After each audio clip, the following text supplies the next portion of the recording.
ये कहानी है योशी नाम के बंदे की, जो एक इजराइल का रहने वाला होता है। योशी को दुनिया देखने का शौक होता है, ऐसी ऐसी चीजें एक्सप्लोर करने का शौक होता है जहाँ पे आज तक कोई नहीं गया है। इसलिए योशी बोलीविया आता है, जहाँ से वो अमेजोन के जंगलों में जाना चाहता है। इस सफर के दौरान योशी की मुलाकात मार्कस और केविन नाम के बंदे से होती है। ये दोनों भी ट्रैवलर होते हैं। तीनों लोग आपस में काफ़ी अच्छा टाइम स्पेंड करते हैं। अगले दिन योशी जब मार्केट में घूम रहा होता है तो उसे एक अनजान आदमी मिलता है जिसका नाम काल होता है, जो योशी को बताता है कि जंगल में अभी भी कुछ ऐसे आदिवासी रहते हैं जिन्हें जंगल की बाहर की दुनिया के बारे में कुछ भी नहीं पता और ना ही बाहरी दुनिया ने उन्हें कभी देखा है। लेकिन मैं एक बार उनके बीच गया था और तुम चाहो तो मैं तुम्हें वहां लेके जा सकता हूं। इसके बाद योशी मार्कस और केविन को भी आकर ये बात बताता है और अगले दिन ये सब लोग मिलते हैं और डिसाइड करते हैं कि ये सब लोग इस सफ़र पर जाएंगे जहाँ से ये ऐसी आदिवासी लोगों से मिलेंगे जो बाहरी दुनिया से बिल्कुल अनजान है। अब ये अपनी मंजिल के लिए निकल पड़ते हैं। पूरा दिन चलने के बाद वो एक जगह पर रुक के आराम करते हैं जहाँ पर काल उनको बताता है कि जंगल में सबसे अच्छी दोस्त नदी होती है, इसलिए हमेशा नदी के रास्ते चलो। अब ये आगे अपनी मंजिल की ओर बढ़ने लगते हैं। तभी काल बोलता है कि बारिश आने वाली है।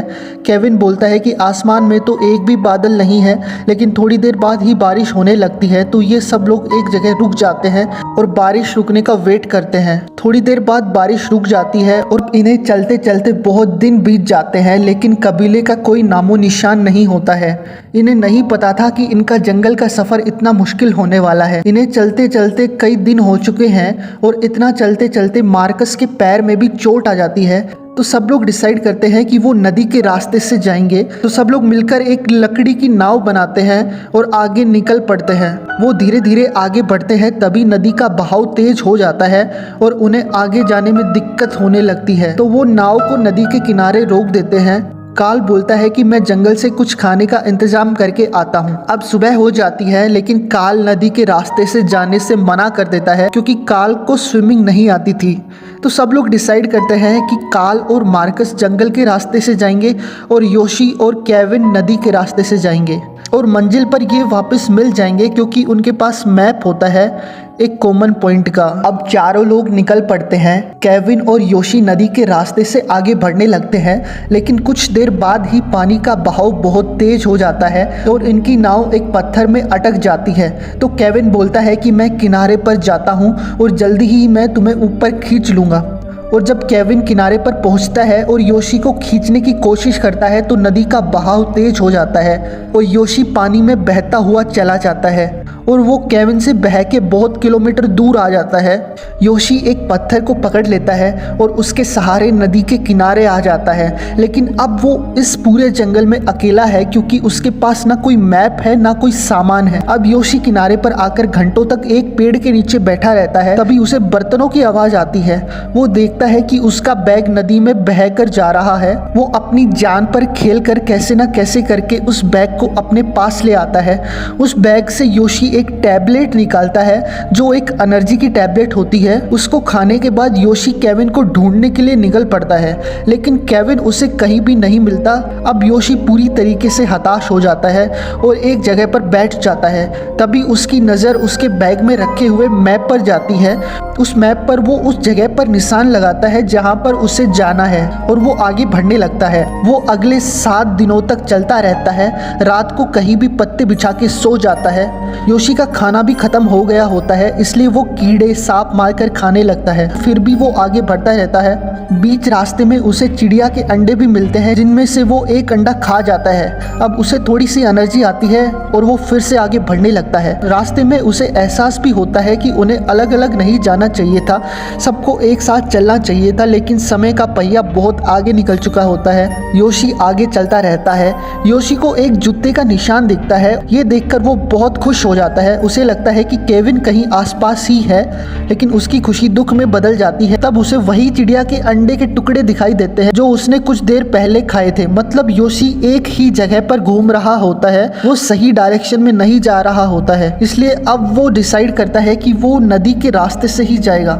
दूसरी तरफ दिखाया जाता है कि केविन नदी में पड़ा हुआ होता है और उससे लोकल लोग देख लेते हैं और उसे बचा लेते हैं। केविन 14 दिन बाद किसी को मिलता है, मतलब योशी को भी जंगल में गुम हुए 14 दिन हो गए हैं। अब केविन रिकवर होने के बाद फॉरेस्ट ऑफिसर के पास जाता है। वो बोलता है कि मेरा दोस्त जंगल में फंसा हुआ है, हमें उसे ढूंढना होगा।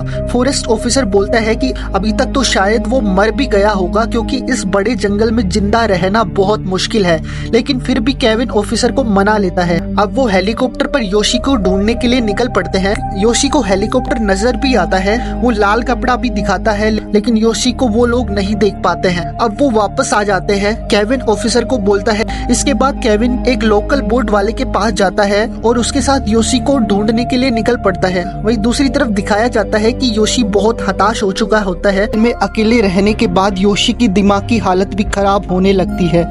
अब सुबह हो जाती है तो योशी फिर से चलना स्टार्ट कर देता है, लेकिन कुछ देर बाद ही उसका पैर दलदल में फंस जाता है। वो निकलने की कोशिश करता है लेकिन निकल नहीं पाता। तभी उसे एक टहनी दिखाई देती है।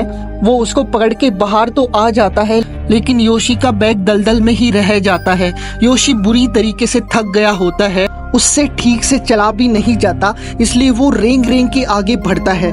योशी को एक पेड़ पर बहुत सारी चींटियां दिखाई देती हैं, तो योशी उन चींटियों से खुद को कटवा देता है। जैसे ही चींटियां उसको काटती है तो उसके खून में अलग रफ्तार आ जाती है और वो जल्दी से भागने लगता है और वो जल्दी से भाग के नदी के किनारे आ जाता है, जहाँ पर वो एक वाई का साइन बनाता है ताकि कोई ऊपर से ढूंढने आए तो उसे देख ले। वहीं दूसरी तरफ दिखाया जाता है कि केविन योशी को हर जगह ढूंढ रहा होता है। केविन उस वाई के साइन के पास से गुजरता है, लेकिन केविन को ना वो वाई का साइन दिखता है और ना ही योशी दिखता है। केविन के साथ जो बोट वाला होता है वो बोलता है कि तुमने बहुत कोशिश कर ली, अब तुम्हें वापस चलना चाहिए, और वो दोनों वापस जाने लगते हैं। वो अपनी बोट स्टार्ट करते हैं।